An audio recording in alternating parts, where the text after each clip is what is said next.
Pengamat transportasi Joko Setijowarno mengkritik program mudik motor gratis yang diselenggarakan Kementerian Perhubungan sejak 2014. Menurutnya program ini kurang efektif karena hanya melayani 1% dari total pemudik yang menggunakan sepeda motor. Joko menyarankan agar pemerintah lebih fokus pada peningkatan kapasitas angkutan umum gratis seperti bus dan kereta api untuk mengurangi jumlah pemudik motor. Data menunjukkan bahwa pemudik motor terus meningkat setiap tahun, mencapai 31,12 juta orang pada 2024.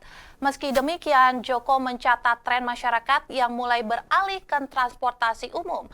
Ia juga menekankan bahwa sepeda motor tidak dirancang untuk perjalanan jarak jauh dan menggunakan motor untuk mudik meningkatkan resiko kecelakaan.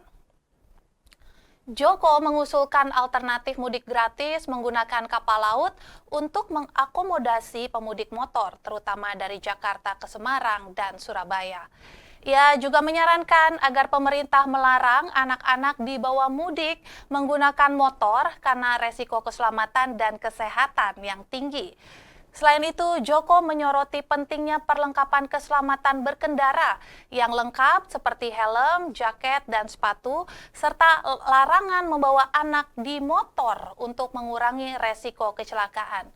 Ia menegaskan bahwa pemerintah perlu memperbanyak kapasitas mudik gratis dengan bus dan kereta api untuk mengurangi ketergantungan pada sepeda motor.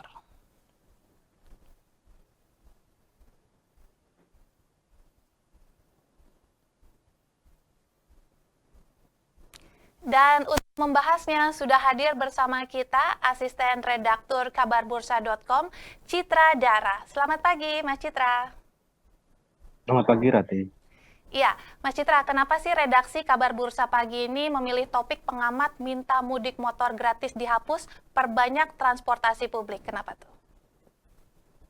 Ini kan sudah menjelang waktu puasa dan kami pikir masih ada waktu untuk stakeholder, baik itu pemerintah dan kemudian penyedia transportasi untuk membenahi kebijakan mudik untuk tahun 2025 ini. Tujuannya apa? Adalah untuk mengurangi jumlah kecelakaan, baik itu untuk pengemudi mobil dan pengemudi motor, terutama pengemudi motor ya. Karena untuk tahun 2024 kemarin terjadi peningkatan jumlah kecelakaan di mana sebagian besar adalah pengemudi motor ya.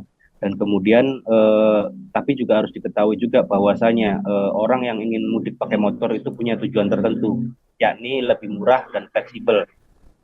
Sementara di sisi lain pemerintah terus tidak mengendaki adanya mudik menggunakan motor, sehingga memfasilitasi adanya mudik motor gratis dengan cara menaikkan motor tersebut ke angkutan truk dan kemudian membawa penumpangnya menggunakan bus. Hal ini hanya efektif mengurangi 1% dari jumlah pengguna motor itu di jalanan waktu mudik Lebaran itu sendiri, dan sebenarnya tidak menyelesaikan permasalahan karena lebih banyak yang menggunakan motor. Tapi di sisi lain pemerintah juga tidak boleh abai bahwasanya harus mengetahui juga mengapa orang itu masyarakat itu masih mudik menggunakan motor. Di antaranya adalah karena lebih murah dan fleksibel. Dan jangan lupa masyarakat ini dilarang pakai motor atau dilarang seperti apapun mudik, mereka kan tetap mudik karena ini sudah jadi budaya gitu. Begitu, Rati. Iya, seakan jadi budaya ya, apalagi ditambah karena murah dan juga fleksibel. Dan tampaknya masih hanya cuma mengurangi 1% saja nih ya pemudik motor. Kalau dari catatan Kabar Bursa sendiri, seberapa tinggi sih tingkat kecelakaan mudik motor ini? Berdasarkan data yang dihimpun saat ini tercatat 1.457 kendaraan kecelakaan lalu lintas selama arus mudik Lebaran tahun 2023 yang berlangsung hingga 18 sampai 23 April 2023. Sementara untuk mudik Lebaran tahun 2024, total kecelakaannya arus mudik Lebaran meningkat menjadi 1.848 kasus kecelakaan lalu lintas. Dari jumlah tersebut, sebanyak 73%-nya adalah kecelakaan motor. Iya, itu Jadi tampaknya ada meningkat terus ya. peningkatan yang cukup signifikan untuk jumlah kecelakaan yang terjadi, terutama pada pengguna motornya di sini. Ya, makanya ini menjadi hal yang wajar sepertinya jika ada peningkatan yang signifikan terkait tingkat kecelakaan yang cukup tinggi ya selama mudik Lebaran.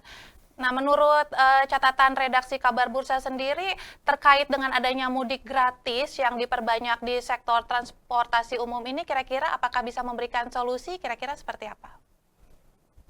Sebenarnya kalau menurut kami ya, eh, mudik menggunakan transportasi umum itu sebenarnya masih eh, juga belum menjadi solusi karena itu kan hanya untuk mempermudah. Tapi yang harus dipahami esensi dari untuk penyelesaian persoalan mudik adalah tersedianya transportasi umum dan menjangkau seluruh wilayah gitu loh. Karena selama ini transportasi umum belum menjangkau ke seluruh wilayah dan satu-satunya cara yang dapat menyelesaikan persoalan ini adalah mudik menggunakan motor. Mereka ingin fleksibel di kampung karena di kampung sendiri mereka juga harus ada mobilitas tinggi juga selama di kampung itu juga. Itu kenapa masyarakat rela untuk mudik berpanas-panasan atau membahayakan dirinya sendiri dan keluarganya menggunakan motor. Bahkan kalau yang punya sedikit uang, mereka tidak jarang mereka melakukan nyicil apa istilahnya sewa mobil dari kota untuk dibawa ke kampung. Karena hanya itu cara-cara yang dilakukan untuk dapat menjangkau ke wilayah-wilayah mereka yang terpencil gitu.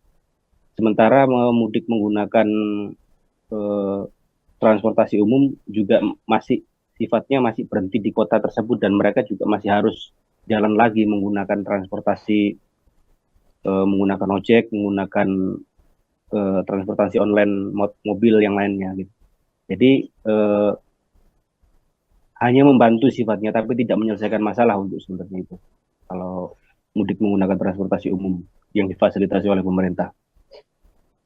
Iya, baik Mas Citra. Catatannya adalah kita membutuhkan transportasi umum yang bisa menjangkau di seluruh wilayah, yang pastinya harus fleksibel dan juga murah begitu ya. Dan semoga ini bisa juga menjadi insight yang menarik untuk pembaca kabarbursa.com, terutama menjelang Hari Raya Idul Fitri dan juga pada saat mudik nanti. Terima kasih Mas Citra untuk laporannya dan juga diskusinya kali ini. Dan itu tadi kami bersama asisten redaktur kabarbursa.com, Citra Dara. Selamat bertugas kembali.